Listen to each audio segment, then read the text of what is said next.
ঢাকা মহানগর পুলিশের সাবেক গোয়েন্দা প্রধান মোহাম্মদ হারুনুর রশিদ নাম্মান বরাবরই নানা বিতর্কে আলোচনা। এবার ওই হারুন সহ 18 জন পুলিশ কর্মকর্তারে চরিতুন সাময়িকভাবে বরখাস্ত করাই।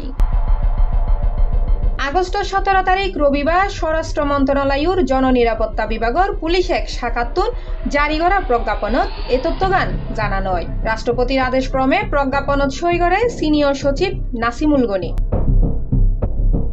প্রজ্ঞাপনত স্পষ্টভাবে উল্লেখ করা উল্লেখিত কর্মকর্তার কর্তৃপক্ষের অনুমতি ছাড়াই কর্মস্থলত অনুপস্থিত আছেন। সরকারি কর্মচারী শৃঙ্খলা ও আপিল বিধিমালা 2018 অনুযায়ী ইয়েন পলাতক হিসেবে গণ্য হয়। আর ওই অপরাধে দিয়ম পল্লু সাময়িক বরখাস্তর মতো খেসারত। তবে বরখাস্ত মানে পুরোসরি শেষ ন।